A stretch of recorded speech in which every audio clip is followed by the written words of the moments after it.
So, what three teams are going to gobble up their competition on Thanksgiving Day? Was this past week a bad week? Was it a bad game or a bad sign for the Chiefs? And now that there's a change in Pittsburgh, how will that improve the Steelers? We'll see if we can find the answer to those questions and many more as we present our annual Thanksgiving Spectacular, our special Thanksgiving show of Fantasy Football Fever, starting now.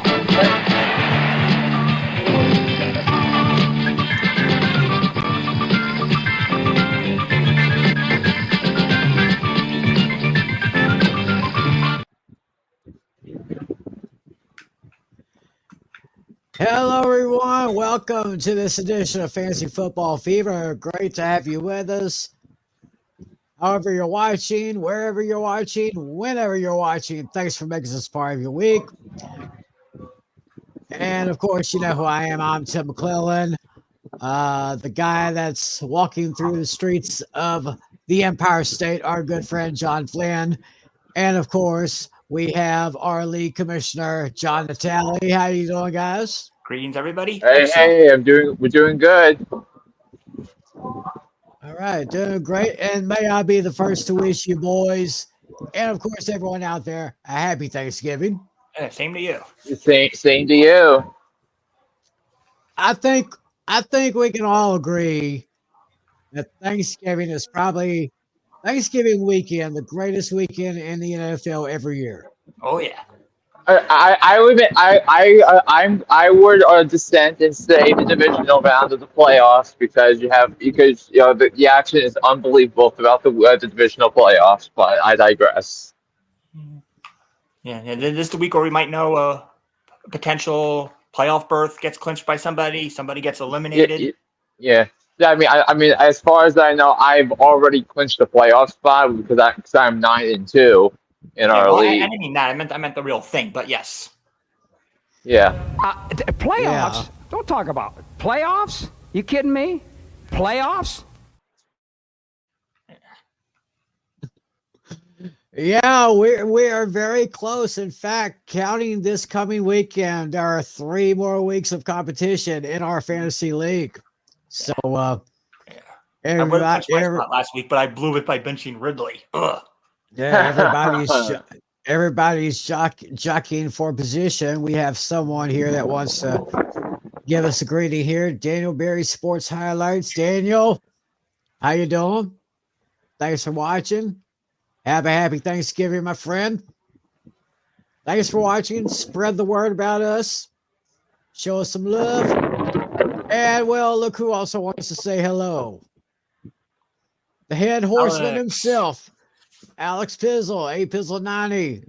Y'all don't forget about fantasy football. I mean, no, don't forget about our show, but we don't want you to forget about the Full Horseman of Pick'ems. And tomorrow is going to be a very special show because our man Steel Sermon, he's going to be back with us. I guess he's going to have a day off from his work. He has a second shift job. That's why he's always away so much. But all 4 of us will be present tomorrow night. Yeah, let's hear that promo. You know what? Yeah. I think we should do that. Might as well, since you talked about it already. Might as well play it. Talk about it. Well, might as well play it. So let's show some love to the guys. Ready to hang with some fellas who know football? Let's ride. LC Muscles 28. I think they're the most overrated defense in the league. Steel Sermon. We did not trail for a single second. Tiny Tim. McCarthy is a bonehead. A-Pizzle 90. I'm going with my boys. Fins up, baby! Get ready for the 4 Horsemen of Pick'ems. Every Wednesday night at 10 p.m. Eastern, 9 p.m. Central on YouTube.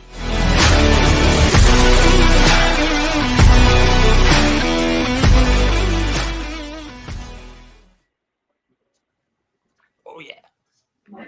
Gosh, I love how that commercial was made. Mm-hmm. But y'all check it out. Full Horseman Pick'ems tomorrow night. But for now, we are going to go into our usual review of our week this past week in our fantasy league. And let me go ahead and okay, let's go ahead and share that screen there.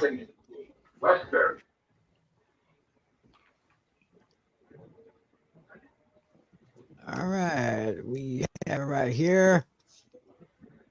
All right, we're going to begin. Yeah. Going to begin with my matchup last week against Adam. Here, let me get the box scores in here ready. Yeah, let me get that here. I could probably get it better if I get it on my laptop instead of my a TV screen here, which of course I'm using my Xbox for the communications here. Adam took me down by a score of 138.36 to 112.7. I have now lost 3 games in a row, which I feel very embarrassed about because I was the top seed. Now I'm at number 4. We'll get to all the seeds a little bit later. Yeah, you and Adam are now tied for first in the league in that division. Tied for first, but I think he holds the tiebreaker. Yeah, I think by point, 4 points. I think that's it. He has 4 points more than you do. As you two split the season series. Yeah. Yeah. He points. got. Yeah. Well, Adam got 20.16 points from Dak Prescott, 21 points from Joe Mixon, 22.6 points from DJ Moore, and 26 points from that awesome Cowboys defense led by Micah Parsons and Deron Bland. He now holds the record for the most pick six. No, he tied the record for most pick sixes in a season with 4. Wow. So maybe throw his name in the ring for a defensive player of the year in the NFC, maybe. Mm-hmm. Looking down at his bench, 24.7 points left on the table by Patrick Mahomes. Of course, in that losing effort against the Eagles last night. I had Jalen Hurts on my team. Kind of underachieved, 18.9. I say Pacheco at 10.1. Raheem Mostert 10.3. I guess pretty much almost all of my players underachieved except Cortland Sutton. He got me 16.6.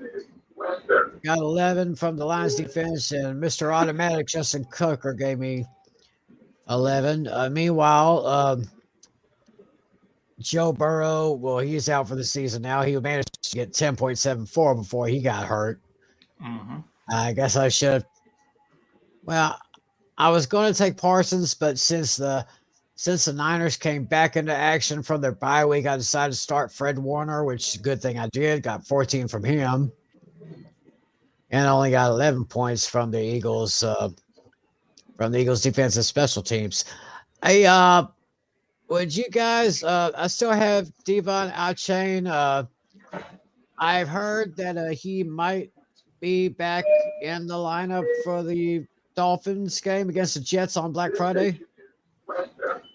I mean, it would be. I think with the extent of that injury, I think it would be really tough. Yeah. Yeah, I think I kind of heard somewhere that he may be back in the lineup, but yeah, I don't think so. So that's basically how I got taken down and how I dropped my 3rd straight game in a row. Now we go to Natalie's game where he took on Dino, and Dino got him by a score of 145.9 to 128.96. Looking at the numbers here, Justin Herbert 29.7, 21.1 from Brian Washington, Mike Evans 15.3. Very nice, 22.9 points from George Kittle. George Why did I Kittle's give him back. up? I did it again. Yeah, 8 catches for 89 yards and a touchdown.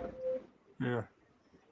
I mean, in a week where there was some very underwhelming tight end performances, it was George Kittle's that I believe that stood out.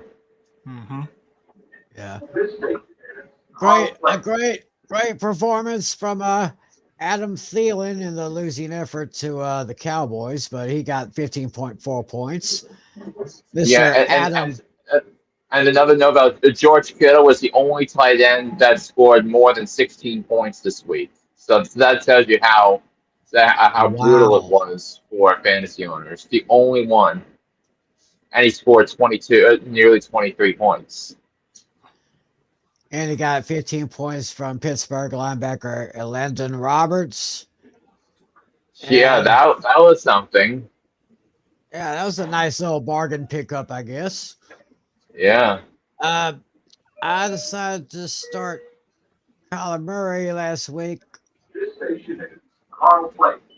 This is a purple red central.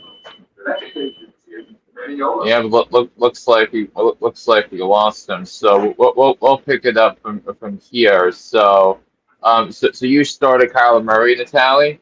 Yes, I did. Well, let me. All right, I'm online, so I could pull it up. Yeah, I have it on my phone here because Kyler Murray gave you 23.66 points. I think Kyler Murray is going to be a fantasy savior for his fantasy owners. I think the rest of the way because he's had the 2 excellent performances to start his abbreviated season. He had 18 points last week against Atlanta and 23 points with a touchdown against 2 touchdowns against Houston. You did get Christian McCaffrey back on the touchdown board because he scored a touchdown after seeing his 17-game streak of touchdowns being snapped. But he gave you 21.3 points. But the rest of the way was a little dicey because give me a second. Trying to me or the phone? Yeah, I'm doing the phone. Okay. No, I'm saying to give me a second. Was that to the person on the phone or to me? It's to both of you. Wow, to both of us. All right. Thank you. You're welcome. Yes. All right. So sorry about that, Vitaly. Let's see. Jerome Ford gave you 12. Zay Flowers only gave you 8. Deebo Samuel only gave you 9.2 points. Each of them only had 3 catches. But as you alluded to earlier, you left Calvin Ridley on the bench. You also left DeAndre Hopkins on the bench, but that would not have made a difference. And you also left Gus Edwards on your bench. Two more touchdowns. Yeah, I thought his touchdown streak was gonna end, but it didn't. Yeah, but unfortunately that came to an end on your thing. So what if Tim is still out? I'll go over my matchup because I beat Casey by a score of 148.30 to 118.82, and that was despite getting only 8.9 points from Travis Etienne, 9.9 points from Chris Godwin. I definitely think I could have done better than Chris Godwin in the draft this year, but I didn't. Tyreek Hill, man, 10 catches, 146 yards, and a touchdown.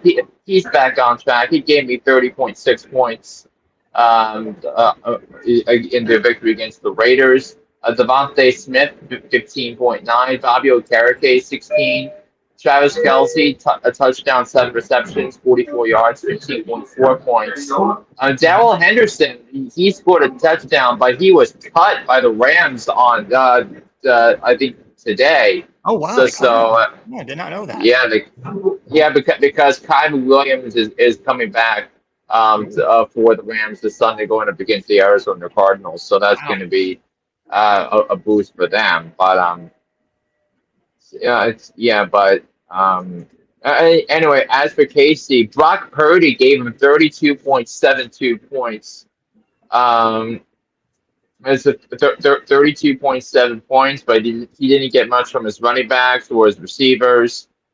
So it's It's been a rough go for it. Oh. So that's where that's definitely a rough go on that. He did get 17.8 points from David Montgomery, who I started in my other league. So that's something to keep an eye on. Let's see what else. He did get 17 points from Tyler Bass, which was also another thing with him too. But Casey falls to 5 and 6. Meanwhile, Alex beat Lucas by a score of 157.34 to 114.94. Putnam got 20 points each from Jahmyr Gibbs, Devontae Adams, Keenan Allen. And then he got 19.3 points out of C.J. Stroud, even though he threw 3 interceptions. But Lucas got underwhelming performances from Josh Jacobs and Jamar Chase, who only had 2 catches. Mark Andrews he had, but he left the game in the first quarter due to injury, and that's going to remain to see how far he can go. But he left Lamar Jackson. Yeah, Lamar Jackson left 27. He left 27.96 points off the bench for Lamar Jackson.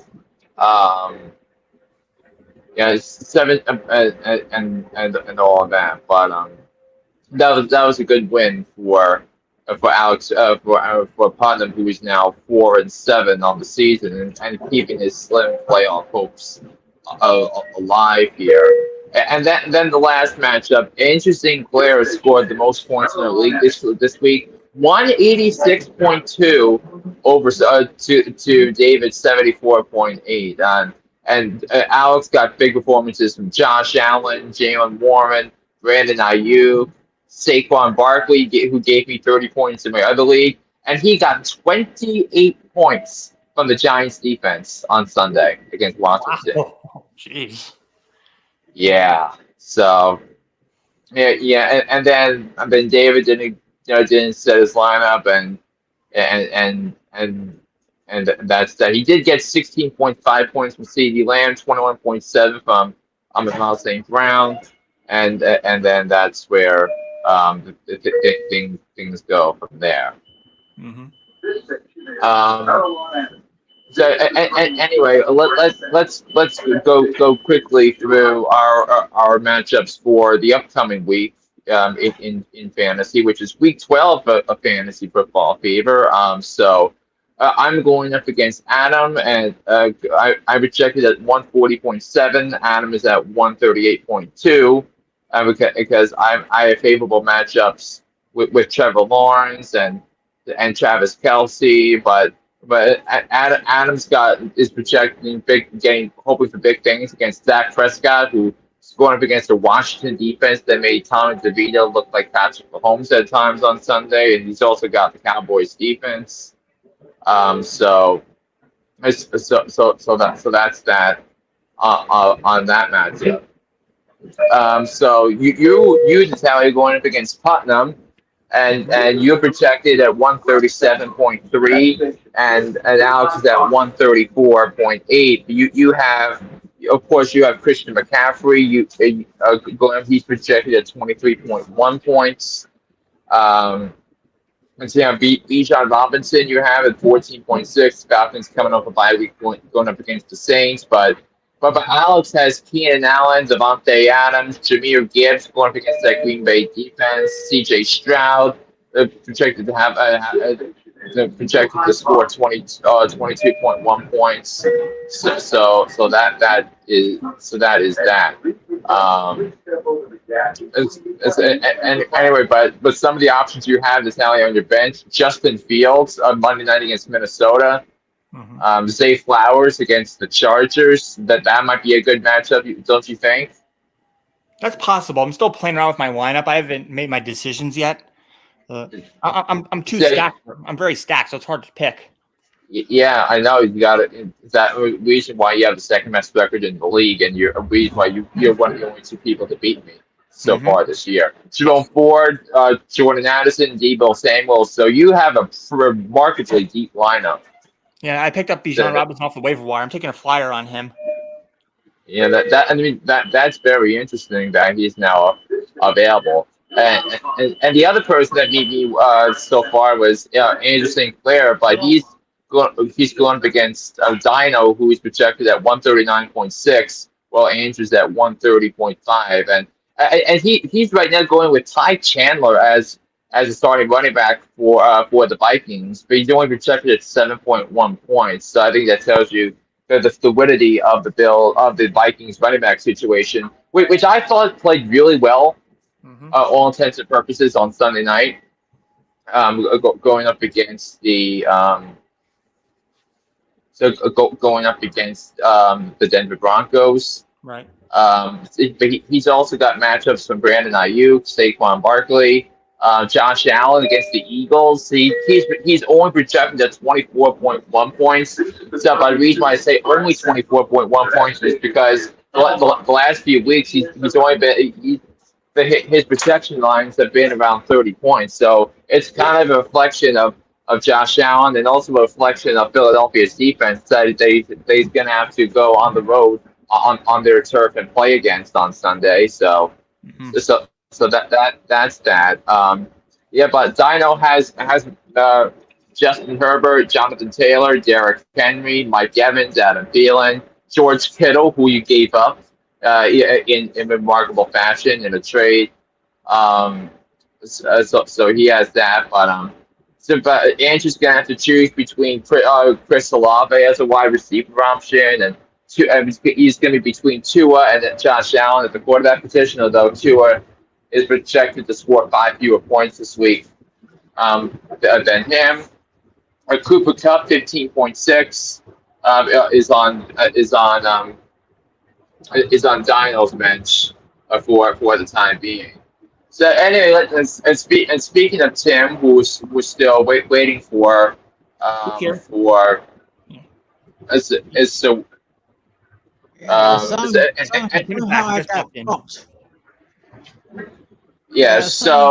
I got bumped. Yeah, so what we did, so we went through the rest of the matchups from week 11, and we went through my matchup against Adams, Vitaly's matchup against Putnam, and Andrew's matchup against Dino. So your matchup and Casey's matchup is still left to be previewed. Okay. So let's see. Let's try this again.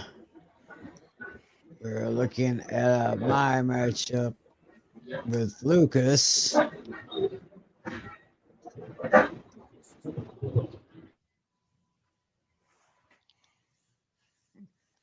Okay, let's get back to that one right here.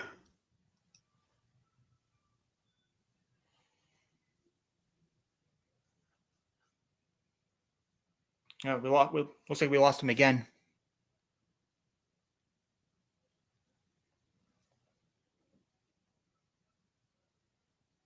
Flynn, you want to continue? We lost him again. Yeah. So anyway, we got it looks like we lost him again here. So let me. So Tim is going up against Lucas. Tim is projected at 128.5. Well, so what is it? Lucas is at 124.5. Then he's got Jalen Hurts. And Tim does with A.J. Brown projected at 18.8 points. So those are his big players, and it's going to be a two-man show for Tim if he's going to win and try to snap his 3-game skid. And meanwhile, Lucas has a Jared Goff checked at 18.4, which is a little low, but it's a divisional battle in Green Bay. Jamar Chase, 16.5. DK Metcalf, who was questionable, at 15.8. That Lucas is going to have to change his tight end because he currently has Mark Andrews slated to start. So he's going to make a change on that. So that might give Lucas an advantage if he makes the change there. He also has 15 points projected from Tank Dell, but he does have Lamar Jackson on the bench. He's projected at 25.1. And then the last matchup is going to be David against Casey. Casey projected at 126.0, while David is at 75.6. So the CeeDee Lamb, it's a CeeDee Lamb show for David, and that's pretty much all that he has. While Casey has Brock Purdy looking to drive, but he's got a tricky matchup against Seattle tonight on Thursday night, and then Stephon Diggs at 17.7, and then the rest of the numbers: David Montgomery, Dalton Kincaid, who is looking who might have his workload reduced a little bit with Dawson Knox coming back soon. And he also has 18.5 points projection from Austin Eckler. So those are matchup talents for 12 in the NFL.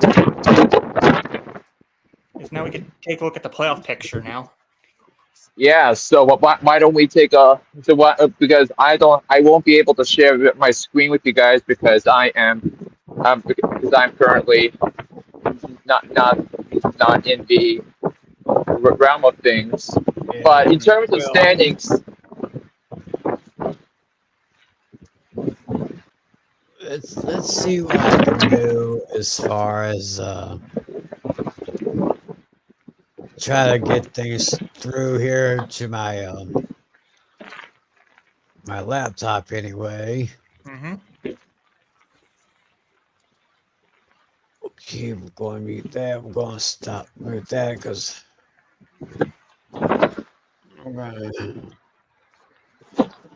so let's just try this here. I don't know what the problem is. I think we didn't really have a problem with me switching through when I'm using my Xbox One Microsoft Edge browser on there. So let's see here. Let's Nasty night, huh? Yeah. So yeah, we gotta take a look at playoffs. I kind of went through that, but I guess I was off the air when I did that. So I didn't even know that. But I'm just okay. So I got that screen up. So why don't I just go ahead and I'll bring that up.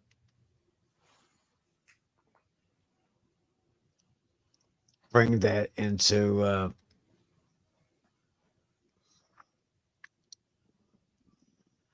bring that on the screen where everybody can take a look. Once again, Flynn is at 9-2. But it's pretty much locked for the number one seed. And as you can see, that little X by his name, that means that he is clinched a playoff spot, at least a playoff spot. But then you got Natalie at 7-4. Dino is at 6-5. Casey's 5-6. Andrews at 4-7. Meanwhile, in the Beavis division, right over here, you got Andrew with a slight advantage over me in first place.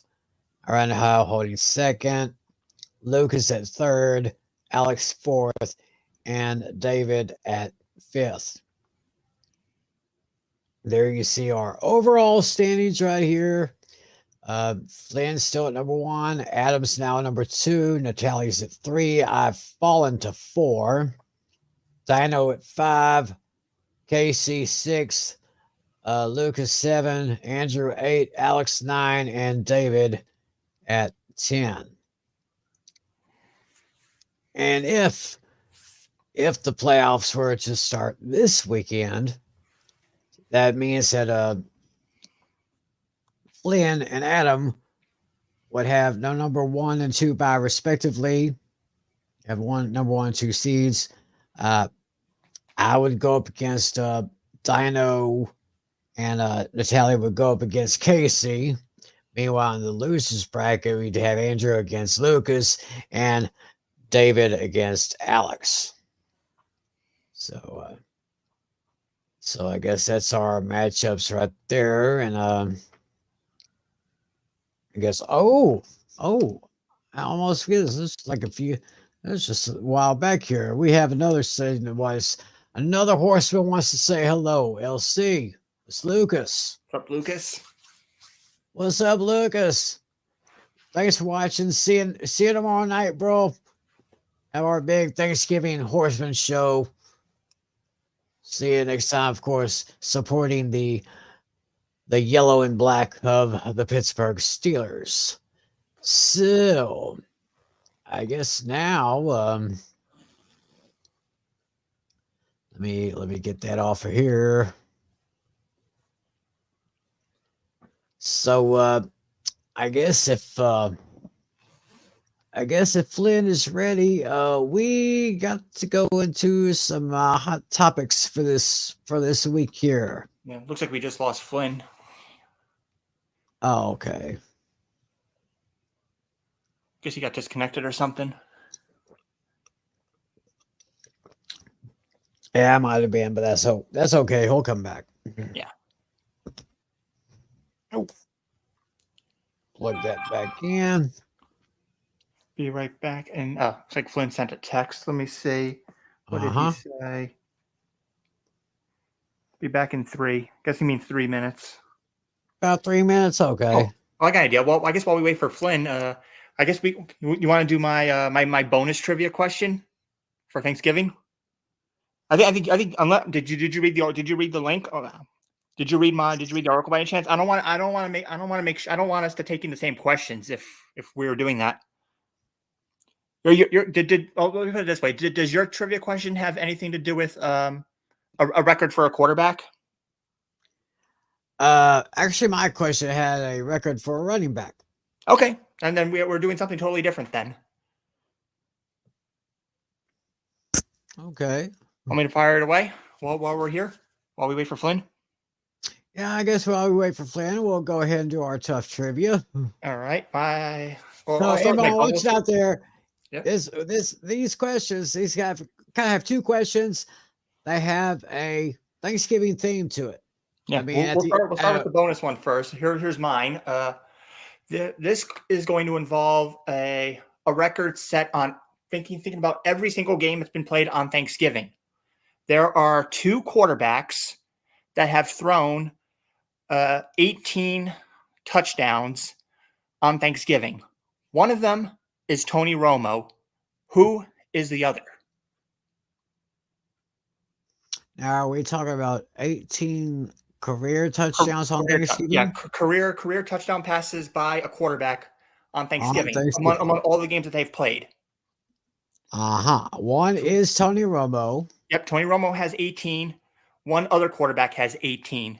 Who is that quarterback? I mean, if you didn't read the article, you're free to guess. Okay. Well, I'll send you a private chat on this one. All right. But of course, we don't want to give away the answers until the end of the show. Well, you're not going to be with us much. Yeah, I'm pretty much gone by 8:05, somewhere in that range. Oh, okay. All right, then. Well, let me, okay. Tony Romo is one of 2 quarterbacks tied with the lead for career touchdown passes on Thanksgiving Day. Yeah, but yeah, we'll wait for Flynn to see what his guess will be. Okay.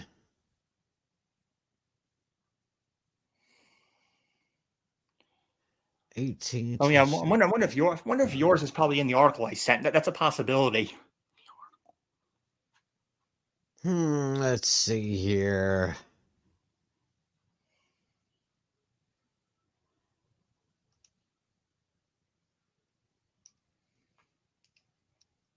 This is just a guess. Yeah, so you remember, bear in mind, you primarily want to think about teams that play frequently on Thanksgiving. Yeah. So there's really only 2 teams that play frequently, Everyone else Yeah. is random.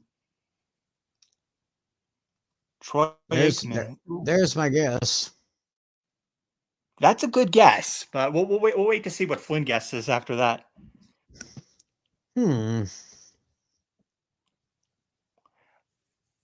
Does yours have anything to do with like running back records or something? Yes. Okay. I might know what it is already. It might be from the article that I sent you. That's a possibility. If your question is what I think it is, I'll withdraw since I know the answer already. Yeah, we'll see if Flynn knows. All right. I guess we could do yours while we wait then. Okay. All right. We can go ahead and do the question while we wait on Flynn. Of course, I'll give you the answer to my question later on in the show. And of course, John will give his a little bit later. Here's my question for this week. What running back holds the record for the most rushing yards in one Thanksgiving game? What running back holds the record for the most Thanksgiving game? What running back holds the record for the most rushing yards in one Thanksgiving game? And I'll be kind enough to give you I'll give you 3 clues. I'm kind enough to give you 3 clues. So here they are. Clue number 1. He is in the Pro Football Hall of Fame. Clue number 2. He never played for the Detroit Lions. And clue number 3. Right. He never played for the Dallas Cowboys. Oh, okay. So that takes out my initial guess then. Okay. Because right off the bat, I was thinking of Emmitt Smith, but he has the most all time on Thanksgiving, not necessarily the most in one game. So that rules out Emmitt Smith. But not in one game. Right. We're talking about one particular game. Right. One Thanksgiving game. Yeah. And yeah, I don't believe that was in the article I sent you. I don't believe so. Yeah, I'm pretty sure that wasn't there. Okay. Ooh, that's a tough one. I'm gonna have some thinking to do on that. Oh, so there's Flynn. There he is in his home, of course. There we go. Of course, we know it's Flynn's place because he's got that pathetic-looking flag up on his wall. So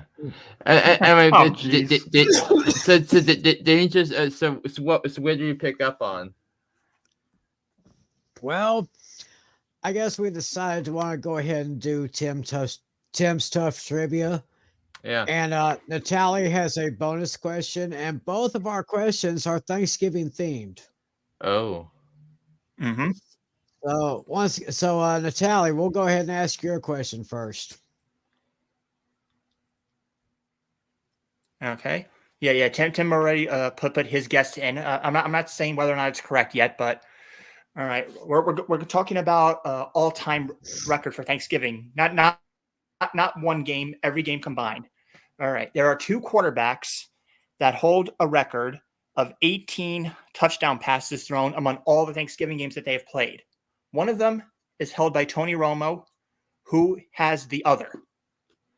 Oh, so I have to think Lions quarterbacks and Cowboys quarterbacks for this one. And I because there are a couple that come to mind here on that one. So then what is Tim's question? Okay, my question for this week is... Go ahead, Tim. Go to yours. Which running back holds the all-time record for most rushing yards in a single Thanksgiving game? And I'm giving 3 clues on this one. Clue number 1, he is in the Pro Football Hall of Fame. Okay, that cuts it down. Yeah, go on. Clue number 2, he never played for the Detroit Lions. Oh, and number 3, he never played for the Dallas Cowboys. Oh. Oh, so that means that was someone other than the ones I was thinking of. All right, we'll have answers at the end of the show. All right. We'll save the answers for the end of the show, but now we got some hot topics to get to. Oh, yes, So, we do. All right, so let me. Yeah, I I'll should have had my. reveal my answer probably when I get off. I'm getting off in about 15 minutes. Okay. All right. We have a. Yeah, here's my notes. Okay. Joe Burrow out for the season. The Cincinnati Bengals playoff hopes out for the season. Mm-hmm. I would concur. So as simple as say, I mean, they're not catching Cleveland, who they already lost to. They're not catching Baltimore, who they lost to twice, and they're now 0-3 in the division. So, and you got Pittsburgh, a team that just fired their offensive coordinator coming in on Sunday. So that feels like a loss because of the comments made by the Steelers after the game. So which was probably the final nail in the coffin for Matt Canada. But oh my God, it sucks for the Bengals because like the Bengals have been an organization that has been known for losing, and the masks within the deficiencies within the entire organization have been masked by the greatness of Joe Burrow over these last 3 years. And now you're going to look at this Bengals team, which is not going to make the playoffs this year, and you're going to wonder what they did to Joe Burrow over these past few years, because all the preseason injuries. Of course, he had the ACL injury in his rookie season, which ended his season a lot earlier than anyone would have imagined would happen. So it sucks for Joe Burrow, obviously, and it also sucks for the fantasy values of Jamar Chase and Tyler Boyd, among others, because they were because something fell off with this Bengals team to start it. That they started playing at a high level before Burrow got hurt. So that it sucks for the Bengals and their fans. Yeah, and of course, during that, you actually mentioned the Steelers, who earlier today let go of their offensive coordinator, Mike Canada, which a lot of Steelers fans have been asking for it, and so they got it. So Canada is out. And it's just interesting because the Steelers hadn't fired a coach mid-season since 1941. Which is wild, but when you think about the history of the Steelers, but here is the thing: that there are every single Steelers fan that has a grip on things knew that the Steelers offense was broken with Matt Canada. It was broken when Ben Roethlisberger had his last season in the NFL, where Matt Canada took over the offense and called the plays. And then it was bad the first half of last season before the Steelers turned things around offensively in the second half, and they put up points. And now you have a Steelers team that ranked 28th in points per game and 28th in yards per game on offense. So of course you had to fire Matt Canada. So what does this mean from a fantasy perspective? I think this means that you're going to get some production.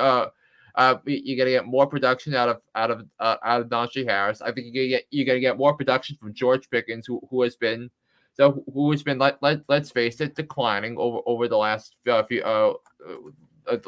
few weeks, and of course Sunday was pretty much a no show for him, and given how the Steelers, who have been outgained in every single game they've played in this year, that's 10 games they've played, yet they're 6-4, and they still have an excellent chance to be a wild card representative in the postseason, which is wild to think about. But Mike Tomlin we gave a leash way too long on him, and Mike Tomlin is going to be a Hall of Fame coach someday because he's never had a losing record, and I don't think I don't think this year is going to be any different.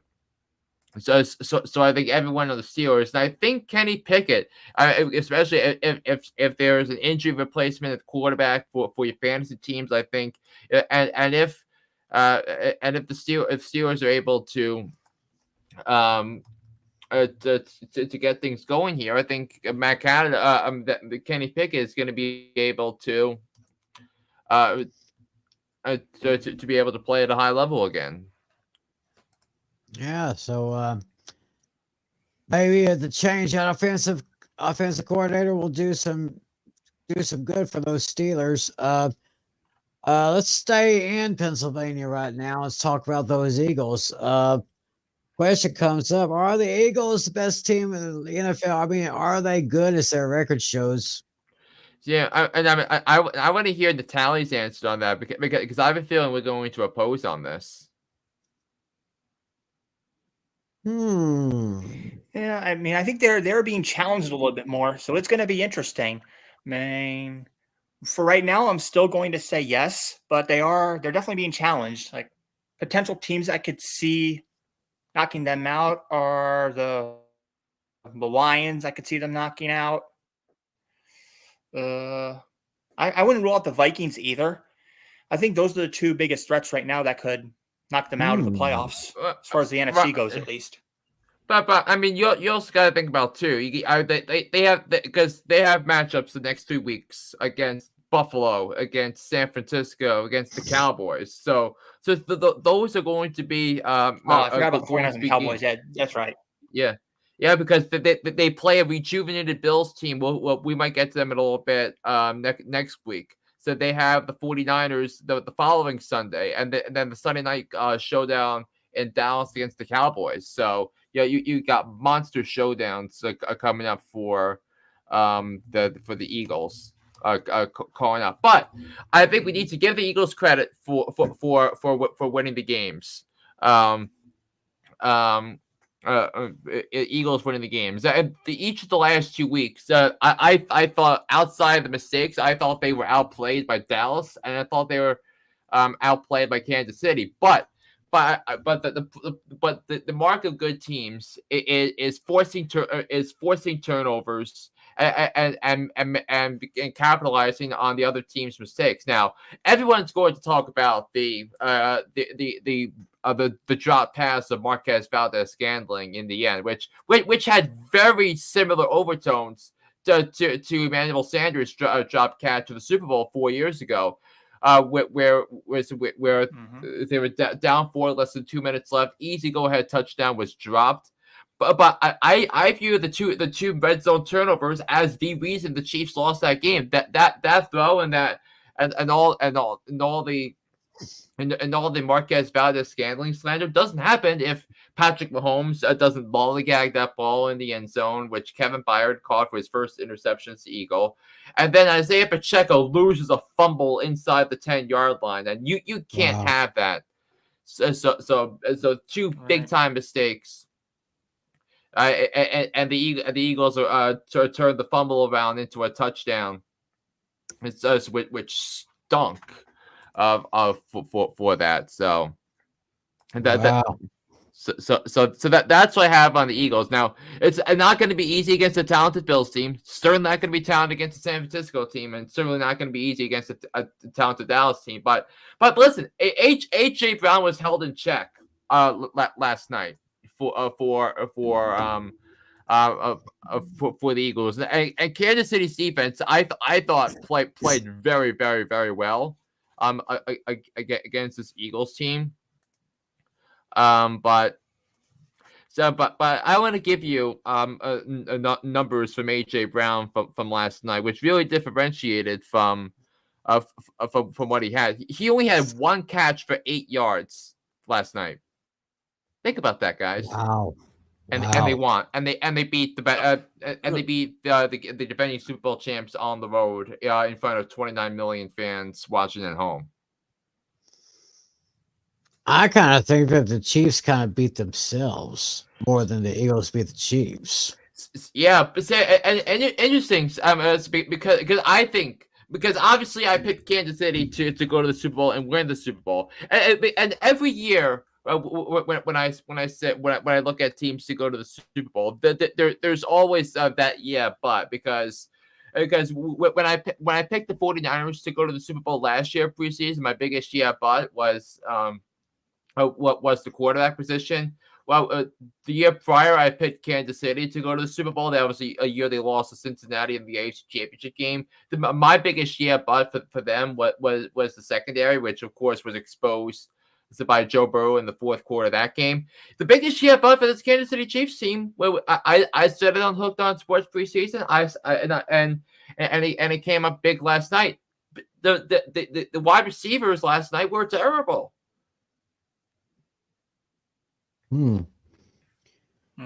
Terrible.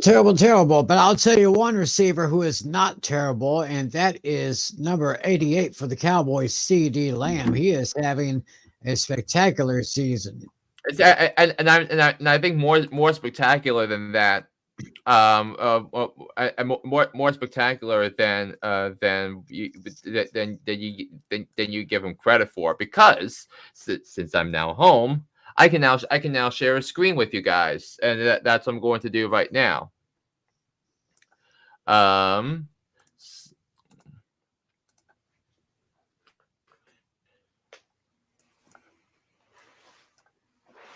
So you can see he's ranked the number 3 wide receiver in fantasy football right now.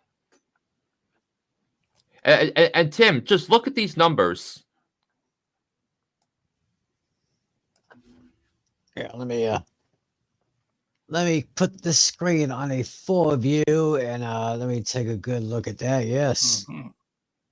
Yes, he's 77 against the Giants, 143 against the Jets. They had 117 against the Chargers, 158 against the Rams, 191 yards in a losing effort to the Eagles, and 151 a couple of weeks ago against the Giants. Only 38 against Carolina.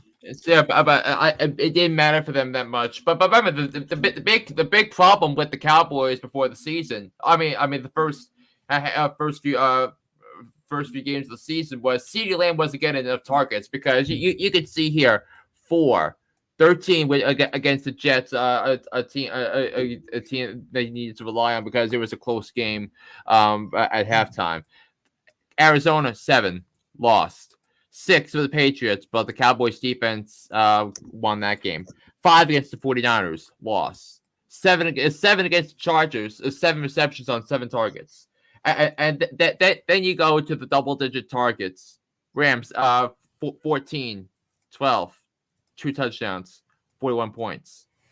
Season high 16 against Philadelphia, 11, 191, 28.1. And then against the Giants, 11, 151, 1, 14, and he had a rushing touchdown as well, 39.5. And then against the Carolina defense, where it was easier to run against, 16.5 points, not too shabby, but if you weren't able to win, if CeeDee Lamb fantasy owners weren't able to win their matchups, 8, 9, 10, I don't know what to tell you. And I'm looking specifically at David, who's had CeeDee Lamb all year. Yeah. And poor David, he's been having problems with trying to keep up with his injuries and all his bye weeks and all that. I mean, we'll definitely still gotta work with him on that. Yeah. Okay. I gotta log off momentarily. You guys ready for my final trivia before I log off? Wait, what? So what's the answer to your question? Yeah, I'll give it one more time just to be sure. All right, on Thanksgiving Day, 2 quarterbacks have thrown for 18 touchdown passes in their career as far as Thanksgiving goes. One of them is Tony Romo. Who holds the other? Tim gave me his guess. He has it in the chat of Troy Aikman. What do you think, Flynn? I think Staubach has played more Thanksgiving games than Aikman, so I'm going to go with Roger Staubach. Yeah. Unfortunately, good guesses. Both of you were incorrect. This one is an interesting one. I forgot all about this. I forgot he played for the Lions. Matthew Stafford. Stafford. Oh, of course. Wow. Matthew Stafford. He also has 18. I mean, let me see if I could pull out my. Let's see. I Here it is. remember Yeah. he was most touchdown he was drafted. I don't know if you guys can see that. I have my phone plugged in. Yeah. Matthew Stafford and Tony Romo each have 18. Bobby Lane has 14. Bobby Lane, 1957. 1957. He was the quarterback for the last Lions team, and he predicted the 50-year curse when the Lions traded him or traded him away. Yeah. Before I go, I'm just going to give some fun facts that happened here with this link. Most passing yards of all time on Thanksgiving. Matthew Stafford holds that record as well. He has exactly 3,000. Tony Romo's in second. He has 2338, and then followed by Troy Aikman at 2174. Passing touchdowns. I already went through that. This one is completely. This one is a little bit different from what Tim was asking earlier, but this one is the most rushing yards of all time. I'm sure Tim knows this already. Emmitt Smith holds that record of the Dallas Cowboys, 1,178. Then Barry Sanders at 931. Tony Dorsett, 723. Walter Payton, 423. And then most rushing touchdowns on Thanksgiving of all time. This is Emmitt Smith also holds that record, 13, followed by Tony Dorsett of 9, Barry Sanders of 8, and Joaquin Bell with 5. Most receiving yards of all time on Thanksgiving. Jason Witten has 903, followed by Herman Moore of the Lions, 834. Calvin Johnson of the Lions, we forgot all about him, 769. And then Michael Irvin of the Cowboys, 722. And then for the finale, most receiving touchdowns of all time on Thanksgiving. Calvin Johnson holds that record with 11, followed by another Lion, Khalees Box with 7, and then Michael Irvin for the Cowboys with 6. And there you go. Those are some fun Thanksgiving records. Yeah. I guess we can go back to your trivia for a quick second. I inadvertently saw the answer, so I'm gonna withdraw myself from this one. I inadvertently saw it, so I'm gonna leave this one to Flynn. Okay. So the question is, who has the most most rushing yards in a single game on Thanksgiving Day? Yeah, I would have been wrong anyway, but I inadvertently saw the answer, so I'm going to take myself out of this. All right. So I accidentally saw it while I was trying to look for my link. Okay, so it's a Hall of Famer. Didn't play for the Lions. Didn't play for the Cowboys. Right. So let's see here. I'm thinking it's probably probably might be more recent though. I'm gonna make a wild guess and go with Devin Singletary of the Bills. No, he's not a Hall of Famer. So it can't be him. I'll give you another shot. Yeah.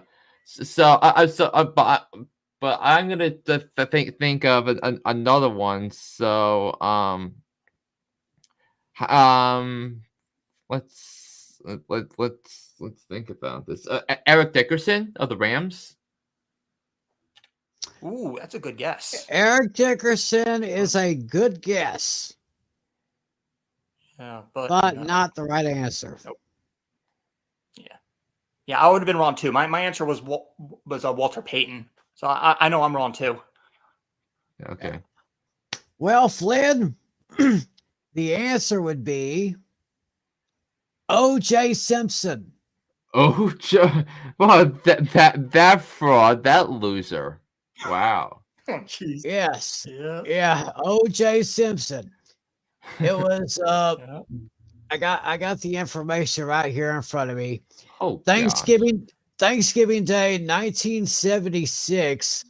It was the Buffalo Bills against the Detroit Lions.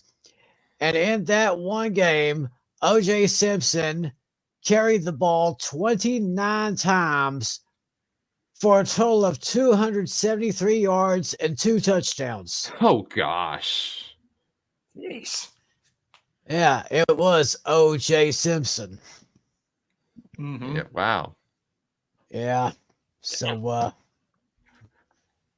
yep. All right. Well, And that was some fun questions. All right. On that note, guys, I got to sign off. I have to be at work at 3 in the morning. We have like a truck to do. Okay. Well, happy Thanksgiving, buddy. Happy Thanksgiving. Yeah. Happy Thanksgiving to you guys. And yeah, we'll reconvene with you guys next week then. All right. All right. All right. Have a good Thanksgiving, guys. That was good. Thanks. Yep. All right. So, as Mr. Flynn and I carry the load right now, do we have any starts or sits or? So we do not have them today because I just can't because I was at work all day. Well, I guess in that case, we could just go ahead and get our picks for this week. Yeah. Go ahead and do that. Let's share the screen right now here. Yes, and before we do that, because I had to do this at work, I do want to let you know how everybody did. So last week. So last week, I went so last week I went 9-5 straight up, 7-7. I went 7-7 against the spread. The tally went 6-8 against the spread. While Tim went 9-5 against the spread. So Tim now has the lead at 87-75-2. The tally 85-77-2. I'm 81-81-2.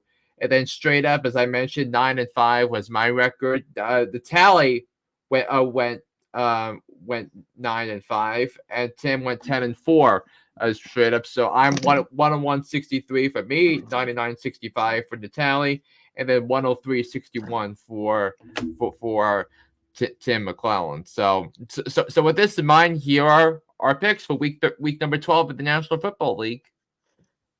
Starting with our triple header for Thanksgiving Day, starting with the Lions Thanksgiving game, hosting the Green Bay Packers. Lions are picked by 7.5. We are all in agreement that the Lions will win. Yep, and even though I accidentally put Dallas in for Tim, he is also going to take the Detroit Lions to win this game. And not only am I taking the Lions, I'm locking them as well. Yeah. Yeah, I think Chicago's going to have a little bit of a different time, but I believe, if I'm not mistaken, last time the Lions won a Thanksgiving game was 2016. Yeah, which is wild when you think about it. But remember, it was last year on Thanksgiving when they started to show signs of a formidable team that was going to compete in the future. So they did. Because they went neck and neck with the Bills, because the Bills needed to drive down to kick the winning field goal on the last drive. Yeah, they did. So and I think I said that Green Bay and Detroit would split their series and the home team would win. So I got Detroit, locked them up 27-21. The tally has a 27-18, and you've got them 31-19. So all agreement with the Lions, and we are also all in agreement with the Cowboys at 10.5 over the Washington Commanders. But although I do defer from both of you in terms of the spread, because I have the Cowboys covering while both of you are taking the points with Washington. But look, I could see logic with Washington because Dallas's Thanksgiving record over the last few years has been crummy against the spread.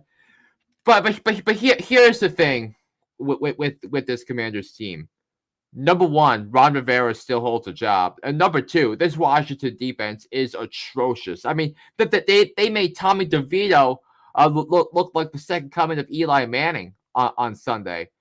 Three touchdowns, 0 interceptions, over 240 yards passing. Yeah, and that was a game. And also, Washington had 6 turnovers on offense. 6 turnovers on the offense. Yeah, we got to say, hey, how you doing, Dashy? Dashy, good to see you. Hope you're going to have a happy Thanksgiving. I know I'll be seeing you in the audience tomorrow for the Four Horsemen show. Thanks for watching, buddy. We'll see you tomorrow. And then for the Thanksgiving nightcap, we have the 49ers at the Seahawks, and the Niners are 7-point favorites, and we are all in agreement with the Niners over the Seahawks. Yeah, and by the way, the winner of this game is going to be in first place in the NFC West after this week. And then probably the best thing to happen in the NFL since the addition of the Thanksgiving night game. We now have a Black Friday game. And just like the Thanksgiving games, this is a division matchup. We have the Miami Dolphins at the New York Jets, and we got Miami picked at 9.5, and we are all in agreement that we have Miami not only winning but covering as well. Yeah, and here's the thing though. I mean, because the big story for this game, Zach Wilson got benched, and Timmy Boyle is going to start for the Jets. The good old Timmy Boyle, but but there are 3 quarterbacks that are active, and none of them are going to add up to be any good. So that's why the Dolphins are rolling over the Jets the way that we do. But listen, Tim, there's no way the Dolphins are scoring 40 points against that Jets defense. I'm sorry, that's just not going to happen. Well, I can definitely say one thing about Zach Wilson. Cannot play with him. Cannot win with him. Cannot coach with him. Can't do it. Yeah, you bet your bottom dollar on that. Yeah, I'm kind of going out on a limb against that Jets defense, but I digress. Now we go to Sunday's games. We have the Saints going up against the Falcons. Divisional matchup there. Atlanta is only picked by 1.5. We are all in agreement with the Falcons winning and covering. Yeah, I think better coach, better defense is going to win that game. I'm a little concerned about Desmond Ridder starting for the Falcons, but I still think the game's in Atlanta, so I'll take the Falcons. We have the Steelers heading into Cincinnati to take on the Bengals. Pittsburgh also 1.5 favorites. Once again, we all agree that Pittsburgh will win and cover. Especially since Matt Canada is out of a job now. Exactly. Then we have another AFC South matchup, Jacksonville at Houston. Jacksonville is 1.5 point favorites. You and Natalie have the Jaguars. I've got the Houston Texans winning this one behind CJ Stroud, who I think is right now is my favorite for AFC Offensive Rookie of the Year. Yeah. I mean that was really a tough one because both of these teams I really liked, as you well know, in the preseason. But I think Jacksonville's defense I think is going to make things tough, and also I think Trevor Lawrence showed some confidence last week. Trevor Lawrence was not 100% in the San Francisco game, but was definitely much better against Tennessee, and he scored 36 points in fantasy. Although it didn't wind up being consequential or leaving him on the bench because of my domination in fantasy, but I was still able to get the victory. Then we have the other two teams in the AFC South going at it. No, we have it's Tampa Bay. Tampa Bay is heading to Indianapolis to take on the Colts. Colts are 2.5-point favorites. You're actually taking Tampa Bay to win this one. Yeah, I've not had a good read on Tampa all year. I thought they played I thought they played the 49ers tough last week, and I think it's a good sign for a team that's trying to shock everybody and win the division. I think being able to make it somewhat competitive, I think it's a good sign for them. So I think Tampa coming off a loss.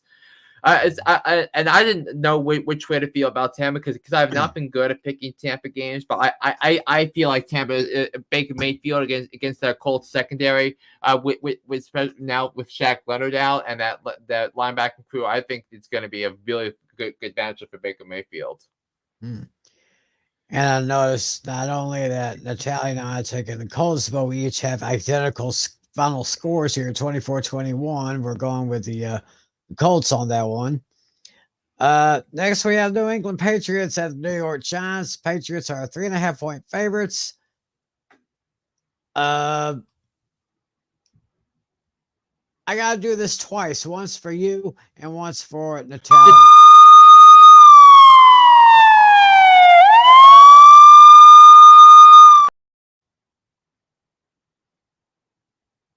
Okay. Make a point. Make a statement.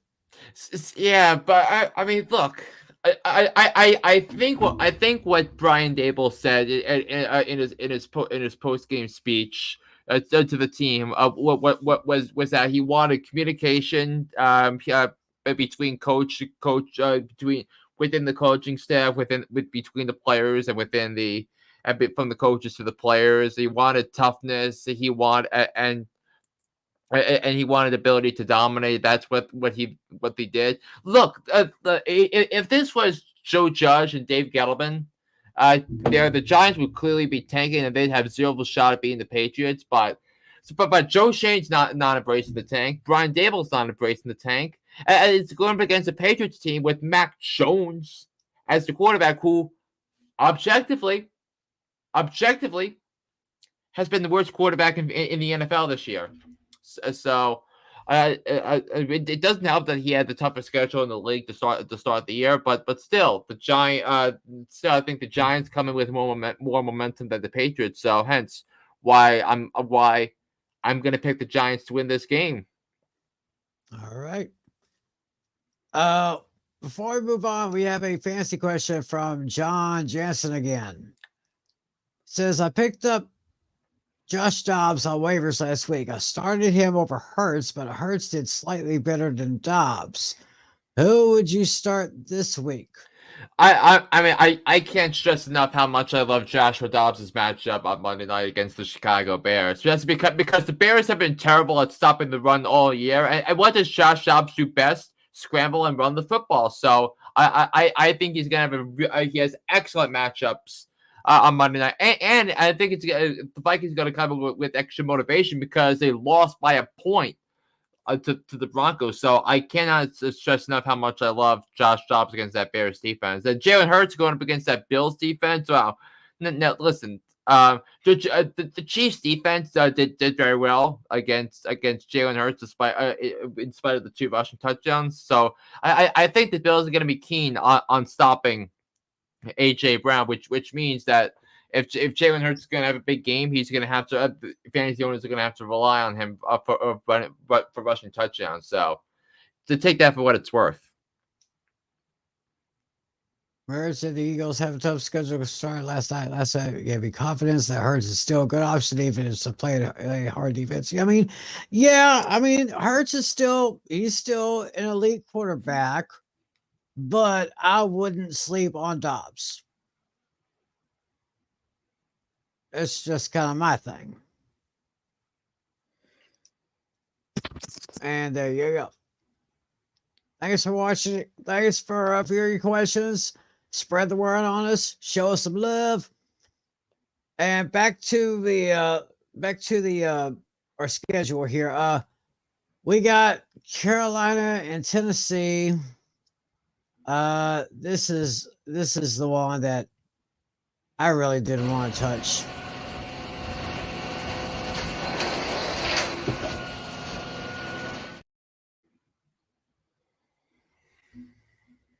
Yeah, Tennessee comes into this one 4-point favorites, and we all picked Tennessee to win and cover very easily. Gotta feel bad for Bryce Young. So that's not much more to say on that one. Moving on, we have the Rams at the Arizona Cardinals. Arizona's a 1.5-point favorites.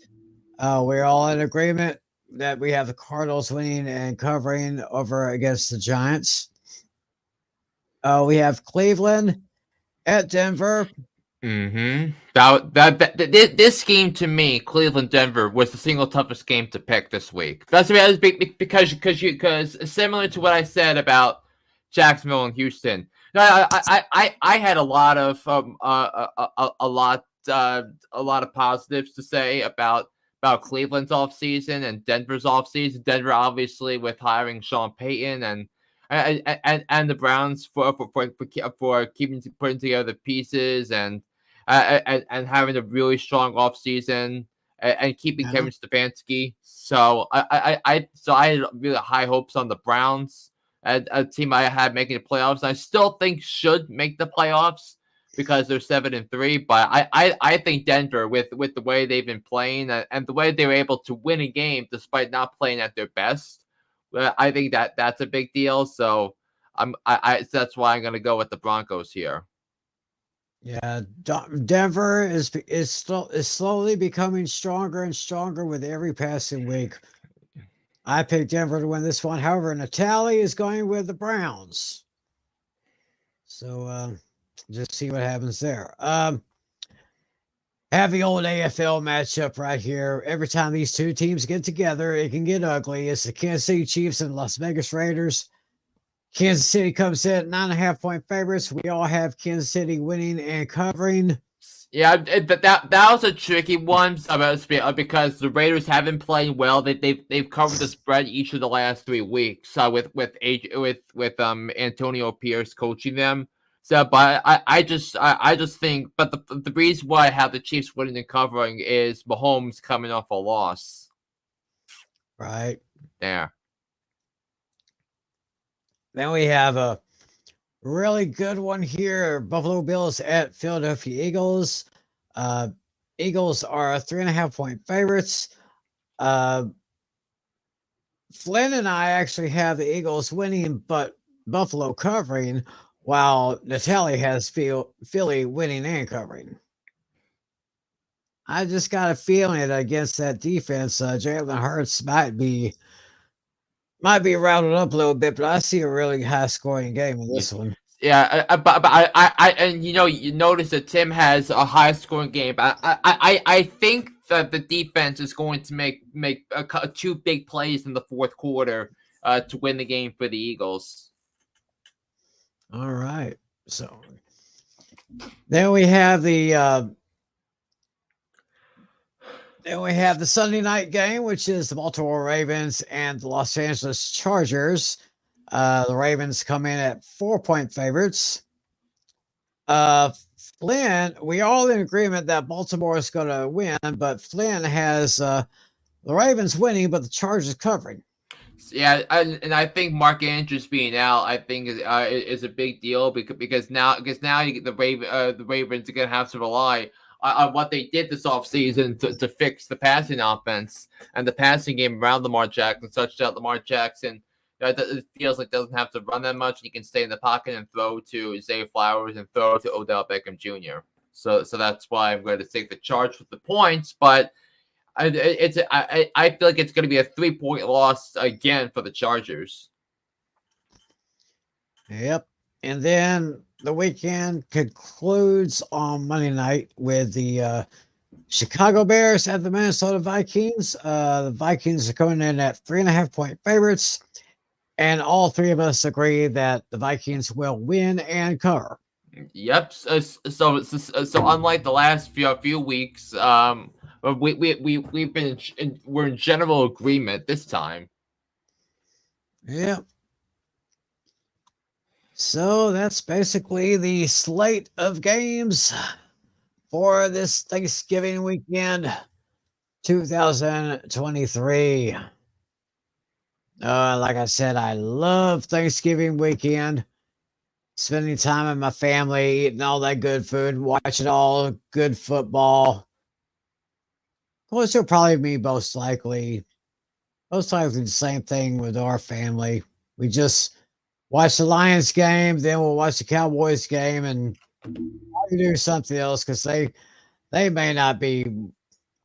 I don't think they'd want to watch San Francisco and Seattle. Of course, I might take a little bit of an interest in it though, but I digress. Yep. So I'll be heading to I think I'll be heading to Palestine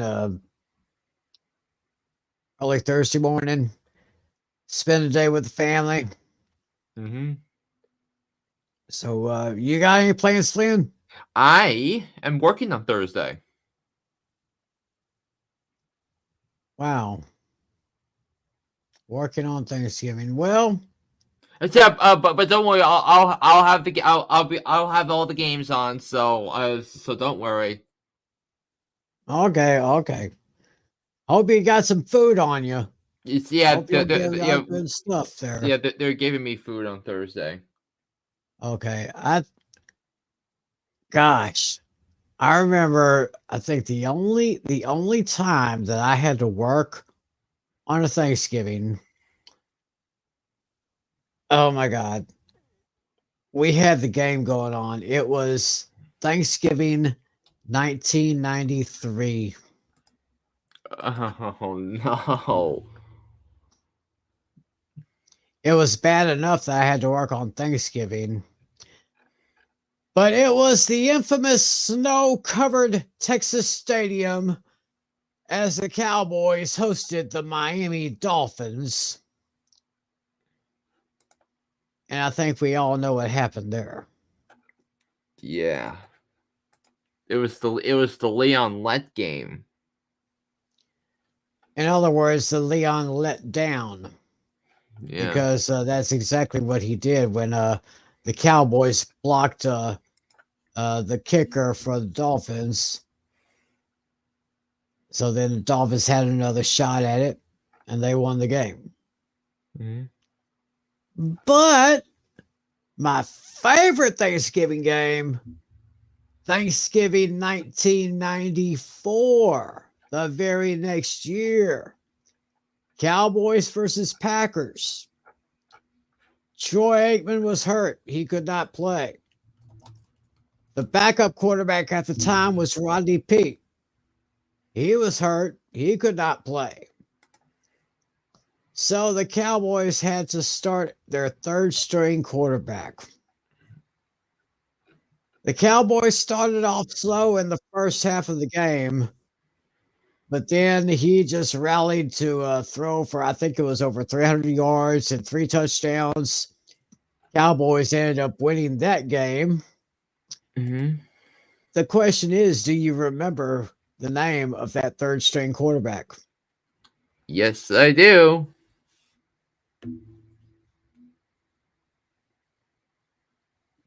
Well, Jason Garrett. Jason Garrett. The Clapper. Who of course would go on to later become head coach of the Cowboys. Hardly did anything there. But anyway, that's my favorite time. So I guess we'll just go ahead and we have someone else here that wants to say something. Oh, thank you, John. Happy Thanksgiving to you, brother. Yep. I hope you have a great day. I hope you enjoy the food, enjoy your family, enjoy the games. That's what we'll be doing. So Flynn will be working. I'll be with my family. I'm sure Natalie's got something planned. I'm sure a lot of you have planned. And I guess we'll go ahead and put the bow on this episode. So don't forget, Hooked on Sports with John Flynn. All right. We have the links. Mm-hmm. And I have to crank out a podcast for tomorrow because with my NFL special tomorrow because of all the Thanksgiving games and Black Friday games. That's right. That's right. So y'all be on the lookout. So you'll say it'll drop tomorrow, right? Yeah. All right. His latest podcast, Hooked on Sports, drops tomorrow. Get to one of those links in the description area. You'll get right to it. Yep. So, Mr. Flynn, happy Thanksgiving to you, sir. Happy Thanksgiving to you, Tim, and happy Thanksgiving to everybody. And of course, everybody out there, all of our fantasy players, all you football fans, all you sports fans, have a great time. Enjoy yourselves. Enjoy the food. Enjoy the company. Enjoy the games. On behalf of John Flynn and John Natale, my name is Timothy McClellan. Thanks for joining us. Happy Thanksgiving, everyone. God bless you all. And as always, be a good sport. See ya.